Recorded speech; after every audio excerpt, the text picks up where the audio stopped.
ناظرین السلام علیکم ورحمۃ اللہ وبرکاتہ۔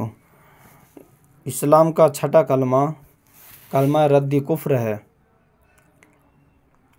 اللہم انی اعوذ بک من ان اشرک بک شیئا وانا اعلم به واستغفرک لما لا اعلم به تبت عنہ وتبرأت من الکفر والشرک والکذب والغیبۃ والبدعۃ والنمیمۃ والفواحش والبہتان والمعاصی کلھا واسلمت واقول لا الہ الا اللہ محمد رسول اللہ۔ اس کا مطلب ہے چھٹے کلمے کا، اے اللہ میں تیری پناہ مانگتا ہوں اس بات سے کہ کسی چیز کو تیرا شریک بناؤں اور مجھے اس کا علم ہو، اور معافی مانگتا ہوں تجھ سے اس گناہ سے جس کا مجھے علم نہیں۔ کچھ گناہ انسان ایسے کر دیتا ہے کہ جس کا اسے پتہ نہیں ہوتا، خبر نہیں ہوتی، تو ان سے بھی معافی مانگتا ہوں۔ میں نے اس سے توبہ کی اور بیزار ہوا کفر سے اور شرک سے اور جھوٹ سے اور غیبت سے، والبدعتی اور بدعت سے، والنمیمتی اور چغلی سے، والفواحشی اور بے حیائی کے کاموں سے، والبہتانی اور تہمت لگانے سے، والمعاصی اور باقی ہر قسم کے نافرمانیوں سے، کلھا ہر قسم کی نافرمانیوں سے، واسلمت واقول لا الہ الا اللہ محمد رسول اللہ، اور میں ایمان لایا اور میں کہتا ہوں کہ اللہ کے سوا کوئی معبود نہیں، حضرت محمد صلی اللہ تعالیٰ علیہ وسلم اللہ کے رسول ہیں۔ اب ایمان مفصل ہم ذکر کرتے ہیں اور اس کا ترجمہ بتاتے ہیں۔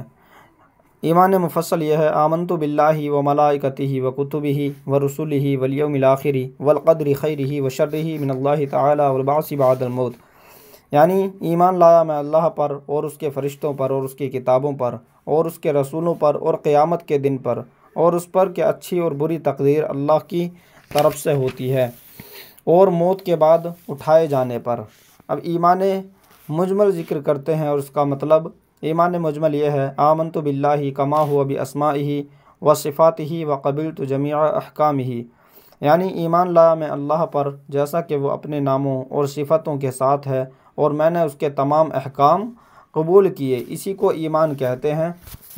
جن چیزوں کو ہم نے دیکھا نہیں، بے دیکھے ان چیزوں کو سویکار کرنا، دل و جان سے ان کو تسلیم کرنا، ماننا، یہ ایمان ہوتا ہے۔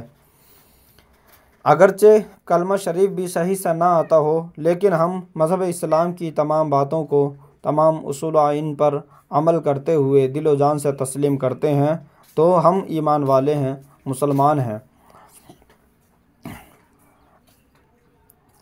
تمام ہمارے نوجوان بھائی اور ہمارے جتنے بھی بچے ہیں ان کو یہ کلمے اور ایمان مجمل مفصل زبانی یاد ہونے ضروری ہیں، زبانی یاد کرنے چاہیے اور پڑھتے رہنا چاہیے۔ ان کی بہت بڑی فضیلتیں آئی ہیں انشاءاللہ، اور اس کے متعلق آئندہ ویڈیو میں ہم ضرور آپ کے سامنے کچھ نہ کچھ اہم چیزیں ذکر کریں گے۔ السلام علیکم ورحمۃ اللہ۔